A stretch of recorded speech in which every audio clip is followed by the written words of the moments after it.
ಹರಿ ಓಂ. ಎಲ್ಲರೂ ಹೆಂಗಿದ್ದಿ? ನಾನು ವರಮಹಾಲಕ್ಷ್ಮಿಗೆ ಎಲ್ಲಿಗೆ ಹೋಗ್ತಾ ಇದ್ದಿ ಹೇಳಿ ನಿನಕ್ಕೆ ತಿಳಿಸ್ತಿ.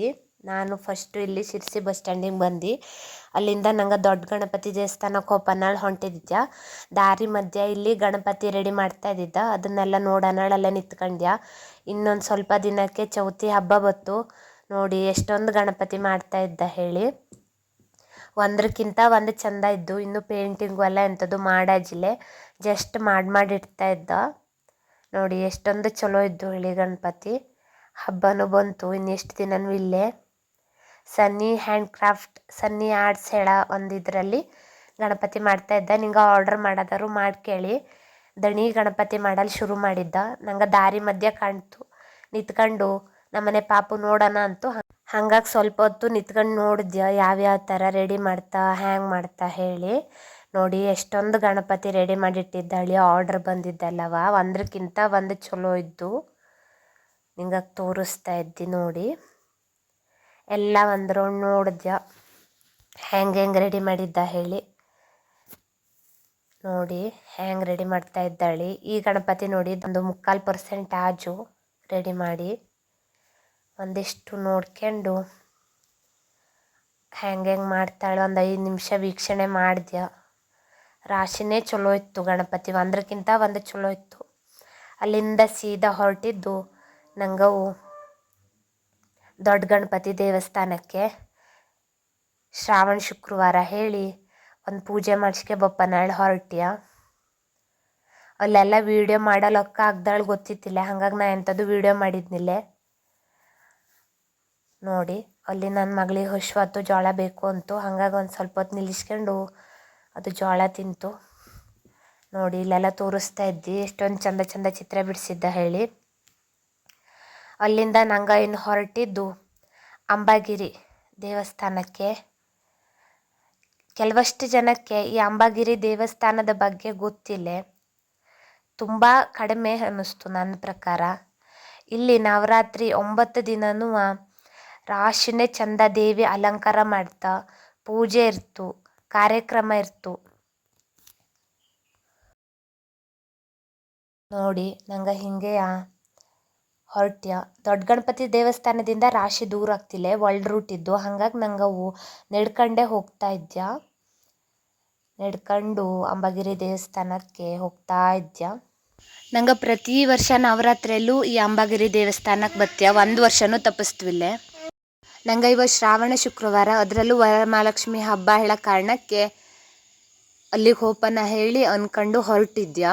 ನೋಡಿ ಬಂತು. ನಂಗೆ ಊರಲ್ಲಿ ಅಥವಾ ನಮ್ಮ ಮನೇಲಿ ನಂಗೆ ವರಮಹಾಲಕ್ಷ್ಮಿ ವ್ರತ ಮಾಡ್ತಿವಿಲ್ಲ, ಈ ಕಡೆ ಮಾಡೋದು ರಾಶಿನೇ ಕಡಿಮೆ. ಹಾಗಾಗಿ ದೇವಸ್ಥಾನಕ್ಕೆ ಹೋಗಿ ಅರ್ಚನೆ ಮಾಡ್ಕೊಂಡು ಉಡಿ ತುಂಬಿಗೆ ಬಪ್ಪನ ಹೇಳಿ ನಂಗೆ ಅಂಬಾಗಿರಿ ದೇವಸ್ಥಾನಕ್ಕೆ ಹೊರಟ್ಯ. ನೋಡಿ ಸುತ್ತಲೂ ಒಂದು ರೀತಿ ಕಾಡಿನ ರೀತಿಯೇ ಇದ್ದು, ಯಾವುದೇ ರೀತಿಯ ಗೌಜು ಗದ್ದಲ ಇಲ್ಲೇ. ಅದರಲ್ಲೂ ಬೆಟ್ಟದ ಮೇಲಿದ್ದು ಅಥವಾ ಗಿರಿಯ ಮೇಲಿದ್ದು ಇದಕ್ಕೆ ಅಂಬಾಗಿರಿ ಹೇಳಿ ಹೆಸರು ಬಂಜುಳು ಹೇಳ್ತಾ. ಎಷ್ಟು ಸುಳ್ಳ ಎಷ್ಟು ಕರೆನೋ ಗೊತ್ತಿಲ್ಲ. ನೋಡಿ ಈ ರೀತಿ ಮೆಟ್ಟಲು ಹತ್ತಿ ಹತ್ತಿ ಹೋಗವು. ಮೇಲ್ಗಡೆ ಇದ್ದು ದೇವಸ್ಥಾನ. ನಾನು ಅಲ್ಲಿ ಇಪ್ಪವ್ರು 1-2 ಜನ ಕೇಳ್ಕೊಂಡೆ ವೀಡಿಯೋ ಮಾಡಿದ್ದಿ, ಮಾಡಲಡ್ಡಿಲೇಳಿ ಹೇಳೋ ತನಕವ. ನಾನು ಪ್ರತಿ ಸತಿ ಬಂದಾಗ ಈ ಬೋರ್ಡ್ ಓದ್ಕೆ ಹೋಗ್ತಿ, ಕೆಲವೊಂದು ಸತಿ ಫೋಟೋನೂ ತೆಕ್ಕೊಂಡು ಹೋಜಿ. ನಂಗೆ ರಾಶಿನೇ ಒಂದು ರೀತಿಯ ಈ ಬೋರ್ಡು ಇಷ್ಟ ಆಜು. ಎಂತಕ್ಕೆ ಅಂದರೆ ನಾವು ದೇವರಿಗೆ ಯಾವ ಹೂವು ಅರ್ಪಿಸೋದ್ರಿಂದವ ನಮಗೆ ಎಂತೆಂಥ ಫಲ ಸಿಕ್ತು ಹೇಳಿ ಈ ಬೋರ್ಡಲ್ಲಿದ್ದು. ನಿಂಗಕ್ಕೆ ಅದ್ರ ಬಗ್ಗೆ ಮಾಹಿತಿ ಇಲ್ಲ ಅಂದ್ರೆ ನೋಡ್ಕೇಳಿ. ನೋಡಿ ಎಷ್ಟೊಂದು ಡೀಟೇಲಾಗಿ ಬರದ್ದ ಅಂದರೆ ಪ್ರತಿಯೊಂದು ಹೂವಿನ ಮಹತ್ವನೂ ಬರದ್ದ. ದೇವರಿಗೆ ಯಾವ ಹೂವು ಇಷ್ಟ, ಯಾವ ಹೂವನ್ನು ನಾವು ದೇವ್ರಿಗೆ ಅರ್ಚನೆ ಮಾಡೋದ್ರಿಂದ ನಮ್ಗೆ ಅದರಿಂದ ಎಂಥ ಫಲ ಸಿಕ್ತು, ಅದರಿಂದ ನಮಗೆ ಎಂಥ ಉಪಯೋಗಗಳು ಗೊತ್ತಾಗ್ತು. ನಮ್ಗೆ ಈ ವಿಷಯ ಎಲ್ಲ ಗೊತ್ತಿತ್ತಿಲ್ಲ ಅಲ್ದ, ಯಾವ ಹೂವಿನ ಫಲ ಎಂತ ಸಿಕ್ತು ಹೇಳಿ. ಹಾಗಾಗಿ ನಾ ಈ ವಿಡಿಯೋದಲ್ಲಿ ನಿಂಗಕ್ಕೆ ಆ ಹೂವಿನ ಫಲ ತೋರಿಸ್ತಾ ಇದ್ದೆ. ಅದನ್ನು ನಾನೇ ಡೀಟೇಲಾಗಿ ಹೇಳ್ತಾ ಇದ್ದಿ. ಇಷ್ಟ ಇದ್ದವು ಕೇಳಿ. ಜಾಜಿ ಹೂವು ಅರ್ಪಿಸಿ ಪ್ರಸಾದ ಸ್ವೀಕರಿಸಿದರೆ ನಿಮ್ಮಲ್ಲಿರುವ ದುಷ್ಟ ಗುಣಗಳು ಹೋಗಿ ಸದ್ಗುಣಗಳು ಬರುತ್ತವೆ ಹಾಗೂ ಉದ್ಯೋಗದಲ್ಲಿನ ತೊಂದರೆಗಳು ನಿವಾರಣೆಯಾಗುತ್ತದೆ. ಸಂಪಿಗೆ ಹೂವು ಕೊಟ್ಟು ಪ್ರಸಾದ ಸ್ವೀಕರಿಸಿದರೆ ಮಾಂತ್ರಿಕ ಪ್ರಯೋಗಗಳು ನಡೆಯುವುದಿಲ್ಲ ಹಾಗೂ ಶತ್ರುಗಳ ನಿರ್ಮೂಲನೆಯಾಗುತ್ತದೆ. ಪಾರಿಜಾತದ ಹೂವು ಕಾಳಸರ್ಪ ದೋಷ ನಿವಾರಣೆಯಾಗುತ್ತದೆ, ಮನಸ್ಸಿಗೆ ಶಾಂತಿ ದೊರೆಯುತ್ತದೆ. ರುದ್ರಾಕ್ಷಿ ಹೂವು, ಎಂತಹ ಕಷ್ಟ ಬಂದರೂ ಜಯಶಾಲಿಯಾಗುತ್ತೀರಿ. ಲಕ್ಕಿ ಹೂವು, ಪೂಜೆ ಮಾಡಿದರೆ ಪತ್ನಿ ಪುತ್ರರಲ್ಲಿ ಕಲಹವಿದ್ದರೆ ಸಂತೋಷವಾಗಿರುತ್ತೀರಿ. ಮಲ್ಲಿಗೆ ಪುಷ್ಪ, ಸಮಸ್ತ ರೋಗ ನಿವಾರಣೆ ಹಾಗೂ ಆರೋಗ್ಯ ಪ್ರಾಪ್ತಿ. ತುಂಬೆ ಹೂ, ಈಶ್ವರನಿಗೆ ಹಾಕಿ ಪೂಜೆ ಮಾಡಿದರೆ ಭಕ್ತಿಯಲ್ಲಿ ಹೆಚ್ಚಳವಾಗುತ್ತದೆ. ನಂದಿ ಬಟ್ಟಲು, ಶಿವನಿಗೆ ಪೂಜೆ ಮಾಡಿದರೆ ಜೀವನದಲ್ಲಿ ಸುಖ, ಶಾಂತಿ, ನೆಮ್ಮದಿ ದೊರೆಯುತ್ತದೆ. ಕಣಗಲೆ ಹೂ, ಪೂಜೆ ಮಾಡಿದರೆ ನಮ್ಮಲ್ಲಿ ಕಾಣಿಸುವ ಭಯ, ಭೀತಿಗಳು ನಿವಾರಣೆಯಾಗುತ್ತದೆ. ಗಣಪತಿಗೆ ಅರ್ಪಿಸಿದ ಮಾಂತ್ರಿಕ ಬಾಧೆ ನಿವಾರಣೆ ಮತ್ತು ವಿದ್ಯಾಪ್ರಾಪ್ತಿ. ದುರ್ಗಾದೇವಿಗೆ ಅರ್ಪಿಸಿದರೆ ಸಕಲ ಶತ್ರು ನಿರ್ಮೂಲನೆ ಮತ್ತು ಇಷ್ಟಾರ್ಥ ಸಿದ್ಧಿ. ಬಿಳಿ ಎಕ್ಕದ ಹೂವು, ಗಣೇಶನಿಗೆ, ಶಂಕರನಿಗೆ ಪೂಜೆ ಮಾಡಿದರೆ ಸಮಸ್ತ ರೋಗ ನಿವಾರಣೆ ಹಾಗೂ ಆರೋಗ್ಯ ಭಾಗ್ಯ ದೊರೆಯುತ್ತದೆ.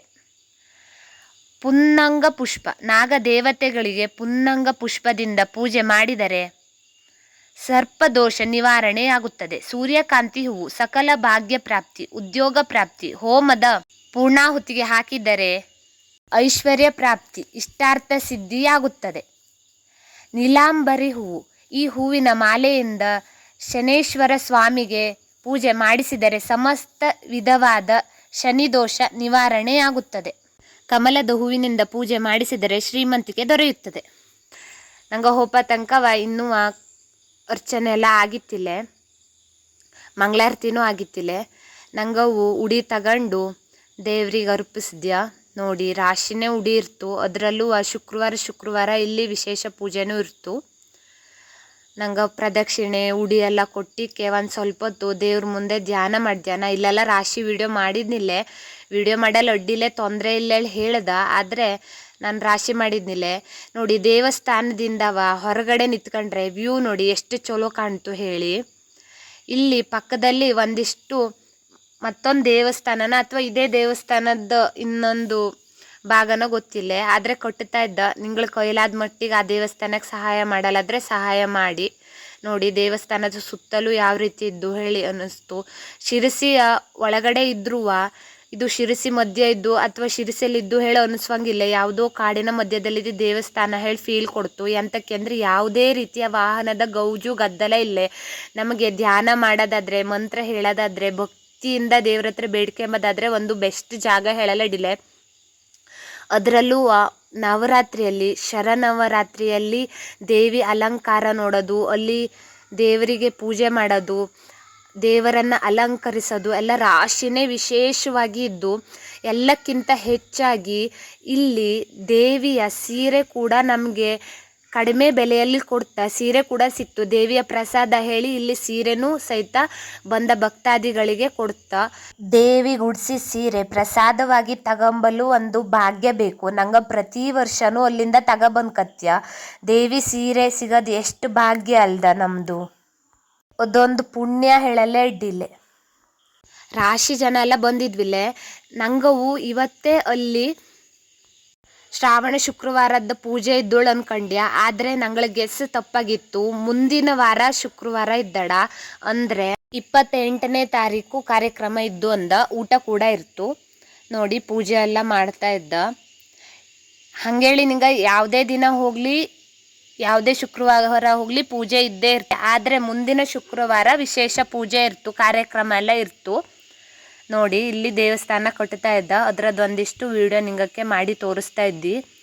ಅದರಲ್ಲೂ ಮೇಲ್ಗಡೆ ಇದ್ದು ದೇವಸ್ಥಾನ, ಸುತ್ತಲೂ ಆ ಶಿರಸಿ ನೋಡಲು ತುಂಬಾ ಚಲೋ ಕಾಣ್ತು. ಅದರಲ್ಲೂ ಪ್ರಶಾಂತ ವಾತಾವರಣದಲ್ಲಿದ್ದು, ಯಾವುದೇ ರೀತಿಯ ಗೌಜು ಗದ್ದಲ ಇಲ್ಲೇ. ಭಕ್ತಿಯಿಂದ ಬೇಡ್ಕೊಳ್ಳೋಕ್ಕೂ, ಭಕ್ತಿಯಿಂದ ಕುತ್ಕೊಳ್ಳೋಕ್ಕೂ, ಭಕ್ತಿಯಿಂದ ಧ್ಯಾನ ಮಾಡ್ಲಕ್ಕೂ. ಅದರಲ್ಲೂ ಹೊಸತಾಗಿ ಯಾಗಶಾಲೆ ಎಲ್ಲ ಆಜು. ಇಲ್ಲಿ 12, 14 ತಿಥಿ ಕಾರ್ಯಗಳನ್ನೆಲ್ಲ ಮಾಡ್ತಾ ರಾಶಿ ಕಾರ್ಯಕ್ರಮ ಕೂಡ ಆಗಾಗ ನಡೀತಾ ಇರ್ತು. ಅದರಲ್ಲೂ ನವರಾತ್ರಿ ಸಮಯದಲ್ಲಿ ಕುಂಕುಮಾರ್ಚನೆ ಕಾರ್ಯಕ್ರಮ ಎಲ್ಲ ನಡೀತು ನೋಡಿ. ಸುತ್ತಲೂ ಜಾಗ ಹೆಂಗಿದ್ದು ಹೇಳಿ ತೋರಿಸ್ತಾ ಇದ್ದಿ. ಯಾರ್ಯಾರು ಈ ದೇವಸ್ಥಾನಕ್ಕೆ ಹೋಗಿದ್ದಿ ಹೇಳಿ ಕಮೆಂಟ್ ಮಾಡಿ, ಅಥವಾ ಈ ದೇವಸ್ಥಾನ ಗೊತ್ತೇ ಇತ್ತಿಲ್ಲ ಹೇಳವು ಕಮೆಂಟ್ ಮಾಡಿ. ಇದು ಆ ಜಾಗದಲ್ಲಿ ಯಾವುದೇ ರೀತಿಯ ಬಸ್ ಹೋಗ್ತಿಲ್ಲ. ನಡ್ಕೊಂಡು ಹೋಗಲೇ ರಾಶಿನೇ ದೂರ ಆಗ್ತು. ಒಳ್ಳೆ ರೂಟು ಎಲ್ಲರಿಗೂ ಗೊತ್ತಿರ್ತಿಲ್ಲ, ಅದೊಂದು ಸಮಸ್ಯೆ. ಆಟೋ ಮಾಡಿಸ್ಕೊಂಡು ಹೋಗೋದೆಯ ಎಂತಕ್ಕೆ ಅಂದರೆ ಅಲ್ಲಿ ಯಾವುದೇ ರೀತಿಯ ವಾಹನ ಇಲ್ಲದೆ ಗಿದ್ದಕ್ಕೆ ಹೋಪಲ್ ರಾಶಿನೇ ತೊಂದರೆ. ಅದು ಅಲ್ಲದೆಯ ನಿಂಗವು ಶಿರ್ಸಿಯಿಂದ ಬೊಪ್ಪಕರೆ ಆಟೋ ಮಾಡಿಸ್ಕೆ ಬರ್ಲಕ್ಕು, ಆದರೆ ಅಲ್ಲಿಂದ ಹೋಪಕರ್ ಕೂಡ ಆಟೋ ಇರ್ತಿಲ್ಲ. ಆಟೋದವ್ರ ನಂಬರ್ ತಗೊಂಬದೆ ಎಂತಕ್ಕೆ ಅಂದರೆ ಅಲ್ಲಿ ವಾಹನದ ಸಮಸ್ಯೆ ಇದ್ದು ಅದೊಂದು ಸಮಸ್ಯೆ ಈ ದೇವಸ್ಥಾನಕ್ಕೆ ಹೋಪಲೆ. ಅದು ಬಿಟ್ಟರೆ ಮತ್ತೆಂಥದ್ದು ತೊಂದರೆ ಇಲ್ಲೇ. ನೋಡಿ ದೇವಸ್ಥಾನದ ಸುತ್ತಲೂ ಹೆಂಗೆ ತೋರಿಸ್ತಾ ಇದ್ದೇಳಿ. ಇದೆಲ್ಲ ಕಾರ್ಯಕ್ರಮ ಮುಗಿಸ್ಕೊಂಡು ಅರ್ಚನೆ ಮುಗಿಸ್ಕೊಂಡು ಮಂಗಳಾರತಿ ಮುಗಿಸ್ಕೊಂಡು ನಂಗೆ ಆಟೋ ಮಾಡಿಸ್ಕೊಂಡು ಹೊರಟ್ಯ. ನಂಗೆ ಆಲ್ರೆಡಿ ಆಟೋದವ್ರ ನಂಬರ್ ತಗೊಂಡಿದ್ಯಾ, ಹಾಗಾಗಿ ನಂಗೆ ಆಟೋ ಬೇಗನೆ ಸಿಕ್ತು, ಎಂಥದ್ದು ಸಮಸ್ಯೆ ಆಗಿಲ್ಲ. ಕಾರ್ಯಕ್ರಮ ಎಲ್ಲ ಮುಗಿಸ್ಕೊಂಡು ನಂಗೆ ಹೊರಟಿದ್ದು ಶಿರ್ಸಿ ಬಸ್ ಸ್ಟ್ಯಾಂಡಿಗೆ. ವರಮಹಾಲಕ್ಷ್ಮಿ ಹಬ್ಬದ ದಿನ ದೇವಿ ದರ್ಶನ ಮಾಡಿದ್ದು ಒಂದು ರೀತಿಯ ನೆಮ್ಮದಿಯ ಭಾವನೆ ಸಿಕ್ತು. ನಂಗಕ್ಕೆ ಮನಸ್ಸಿಗೆ ರಾಶಿನೇ ಶಾಂತಿ ಸಿಕ್ತು. ಈ ದಿನ ದೇವಿಯ ಅಲಂಕಾರ ಕೂಡ ತುಂಬಾನೇ ಚಲೋ ಇತ್ತು, ನೋಡಲು 2 ಕಣ್ಣು ಸಾಕಾಜಿಲೆ. ನನ್ನ ದಿನ ಇವತ್ತು ಈ ರೀತಿ ಕಳೀತು. ನಿಂಗಕ್ಕೆ ಈ ವಿಡಿಯೋ ಇಷ್ಟ ಆದರೆ ಲೈಕ್ ಮಾಡಿ, ಶೇರ್ ಮಾಡಿ, ಕಮೆಂಟ್ ಮಾಡಿ. ಹಾಗೆ ನನ್ನ ಚಾನಲ್ಲಿ ಸಬ್ಸ್ಕ್ರೈಬ್ ಆಗಿ.